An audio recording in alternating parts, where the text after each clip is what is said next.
जय हिंद सभी को। सेवन क्लास में आप सभी लोगों का स्वागत है। मैं अमरजीत सर। देखिए आज की वीडियो के अंदर हम लोग चैप्टर नंबर 10 करने वाले हैं। दक्कन के बारे में जानेंगे हम लोग। दक्कन क्या है, दक्षिणी भारतीय चित्रकला यानी दक्षिण भारतीय चित्रकला के बारे में या चित्र शैली के बारे में हम लोग इस चैप्टर के अंदर जानने वाले हैं। ठीक है, इस चैप्टर के अंदर टोटल 7 क्वेश्चन है, इससे ज़्यादा कुछ भी नहीं है। बाकी हम लोग इस चैप्टर के अंदर जानेंगे कि हाँ दक्कन में, तंजौर में मतलब किस प्रकार की जो है मूर्तियाँ या किस प्रकार के जो चित्र थे, कैसे कैसे चित्रों का निर्माण किया गया था, कैसे कैसे चित्र बनाए गए थे, वो सारी चीज़ें हम लोग यहाँ पर जानने जा रहे हैं। ठीक है ना। तो देखिए, और इससे पहले मैंने जो है टोटल 9 चैप्टर अपलोड कर दिए हैं इसके पेंटिंग के, तो आप लोग जाकर चैनल की प्लेलिस्ट में बढ़िया तरीके से देख सकते हैं। ठीक है, और जिन्होंने अभी तक चैनल को सब्सक्राइब नहीं किया तो प्लीज़ सब्सक्राइब कर लें, क्योंकि आने वाली वीडियोस आप लोग के लिए बहुत ज़्यादा हेल्पफुल होने वाली हैं, चाहे 12th हो या BA ग्रेजुएशन की क्यों ना हो। ठीक है, तो जल्दी से जल्दी सब्सक्राइब करें आप लोग, और जिन्होंने अभी तक वीडियो को लाइक नहीं किया वो प्लीज़ लाइक कर दें। ठीक है, और कमेंट भी जरूर किया करें, जिससे कि आने वाली जितनी भी वीडियोज़ है ना आप लोग को और अच्छे से मैं पहुंचाता रहूं। क्यों? क्योंकि अगर आप कमेंट करेंगे तो मुझे पता लगेगा कि हाँ वीडियोज़ हेल्पफुल है या नहीं है। ठीक है, तो आप लोग जैसा भी बताएंगे उसके हिसाब से चला जाएगा। ठीक है, चलिए तो आज का हम लोग सबसे पहला क्वेश्चन स्टार्ट करेंगे। देखिए आज का सबसे पहला जो हमारा क्वेश्चन है, दक्कन चित्र शैली का संक्षिप्त विवरण क्या है, संक्षिप्त विवरण देना है। तो सबसे पहले दक्कन नाम आया है, तो दक्कन आखिर होता क्या है? तो दक्कन का मतलब क्या हो गया, एक तरफ हमारी बंगाल की खाड़ी है, एक तरफ अरब सागर है, तो दोनों के बीच में जो राज्य पड़ते हैं भारत के, वो क्या होते हैं, वो दक्कन पठार कहे जाते हैं। ठीक है ना, जहाँ से व्यापार वगैरह काफ़ी ज़्यादा होता है। तो दक्कन वहीं की हम लोग जो है चित्रकला उनके बारे में पढ़ने वाले हैं। आंसर आप लोग अपने स्क्रीन पर देखिए। तो दक्कन शैली का प्रधान केंद्र बीजापुर था। बीजापुर याद रखिएगा, ये क्या है, दक्षिण के ही एक टाइम पे प्रादेशिक राज्य हुए थे। जब दिल्ली सल्तनत का जब विघटन हुआ था, दिल्ली सल्तनत जब खत्म हुई थी, उसके बाद कुछ प्रादेशिक राज्यों का उदय हुआ था 13वीं-14वीं शताब्दी में, जिसमें आपका बीजापुर, गोलकुंडा, अहमदनगर, विजयनगर साम्राज्य और आपका जो है बहमनी साम्राज्य। ठीक है ना, विजयनगर साम्राज्य 2 भाइयों ने जिसकी स्थापना करी थी, हरिहर और बुक्का। बहमनी साम्राज्य की किसने करी थी? अलाउद्दीन बहमन शाह ने की थी। ठीक है ना, ये चीज़ हमें याद रखना है। तो उसी आसपास जो है बीजापुर की बात हो रही है, तो बीजापुर था, परंतु इसका विस्तार अहमदनगर और गोलकुंडा राज्यों में भी था। रागमाला के चित्रों का चित्रांकन इस शैली में विशेष रूप से किया गया है। इस शैली को विशेष प्रोत्साहन दिया अली आदिल शाह ने। याद रखेगा, जो भी दक्कन शैली आई, आपके सामने चित्र वगैरह दिख रहे होंगे, तो चित्रों के माध्यम जो भी चित्र वगैरह बनाए गए, इसको प्रोत्साहन सबसे ज़्यादा आदिल शाह ने दिया था। और ये दक्षिण की बात कर रहा हूँ, भारत के दक्षिणी इलाकों की, तथा उनके उत्तराधिकारी इब्राहिम शाह ने इस शैली के चित्रों पर फारसी चित्रकला का जो स्पष्ट प्रभाव दृष्टिगोचर होता है। इस शैली की वेशभूषा पर उत्तर भारतीय जो है विशेष रूप से मालवा शैली का प्रभाव पड़ता है। यानी कि यहाँ जो कपड़ों का एक तरीके से पहनावा वगैरह जो दिखाया गया, वो भारत के ऊपरी इलाकों का यानी कि कश्मीर तरफ के इलाकों का जो है चित्रण किया गया है। आगे बात समझ में, ये हमें याद रखना है। ठीक है ना, तो ये क्वेश्चन था आपका पहला क्वेश्चन, जिसमें दक्कन के बारे में बता रखा है। तो इसमें गोलकुंडा, अहमदनगर और बीजापुर, ये तीनों के बारे में बताना। जिस टाइम पे ये थे, उन्होंने दक्कन में जो है इस शैली का जो है विस्तार किया था। ठीक है ना, चलिए जाइए आंसर मेरा, ये आपको याद रखना है। तो आदिल शाह का नाम याद रखना है, जिन्होंने इसको बहुत ज़्यादा प्रोत्साहन दिया था, दक्कन कला को, दक्कन चित्र शैली को। आगे वैसा ना, चलिए मध्यकाल में दक्षिण में कला का विकास कैसे हुआ? मध्यकाल की अगर मैं बात करूं तो मध्यकाल में दक्षिण में कला का विकास कैसे हुआ था? तो आंसर आप लोग देख सकते हैं अपने स्क्रीन पर। 14वीं शताब्दी में भारतीय राजनीतिक व्यवस्था में, देखिए 14वीं शताब्दी की बात हो रही है यहाँ पे, 14वीं शताब्दी में भारतीय राजनीतिक व्यवस्था में अस्थिरता का वातावरण उत्पन्न हो गया, जिसका लाभ अनेक दक्षिणी भारतीय राज्यों ने उठाया। देखिए दिल्ली सल्तनत खत्म हुई थी 14वीं शताब्दी में, उसी टाइम प्रादेशिक राज्यों का उदय हुआ था, जिसका नाम मैंने अभी बताया था पिछले क्वेश्चन में। ठीक है, अपनी एक पृथक स्वतंत्र सत्ता स्थापित की और उन राज्यों में बहमनी और विजयनगर राज्य प्रमुख थे। तो बहमनी और विजयनगर दोनों का उत्थान हुआ। याद रखिएगा, जो विजयनगर साम्राज्य वो 1336 में आया और बहमनी साम्राज्य 1347 में।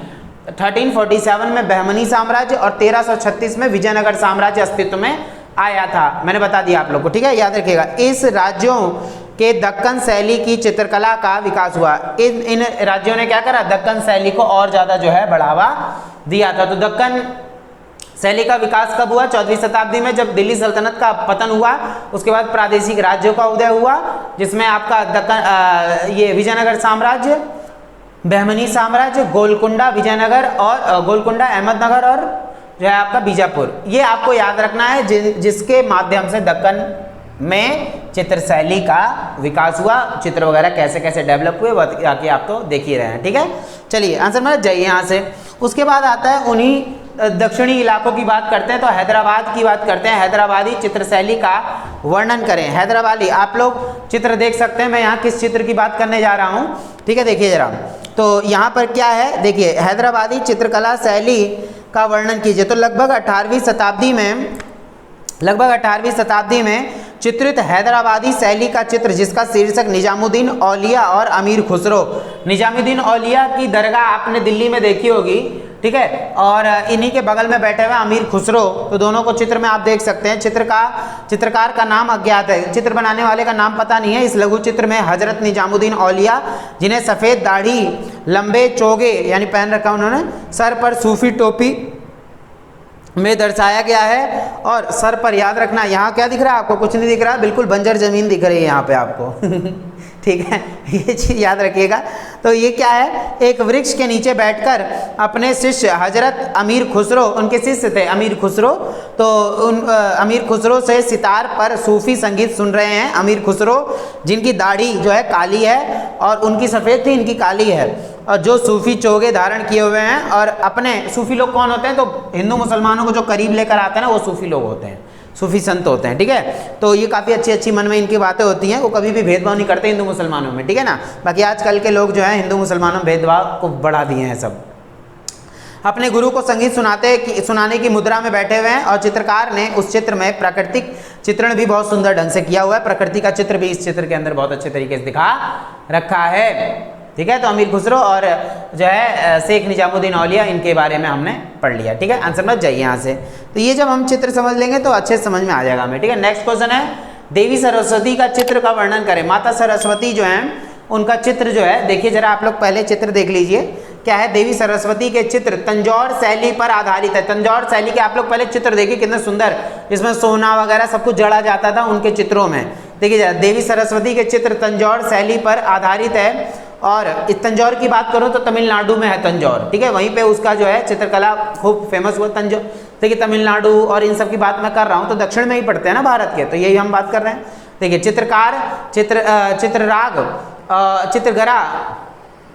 कृष्ण अप्पा ने जो है इस चित्र को 19वीं शताब्दी में चित्रित किया। तो किसने बनाया था? ये कृष्णप्पा ने बनाया था, दक्षिण में ही।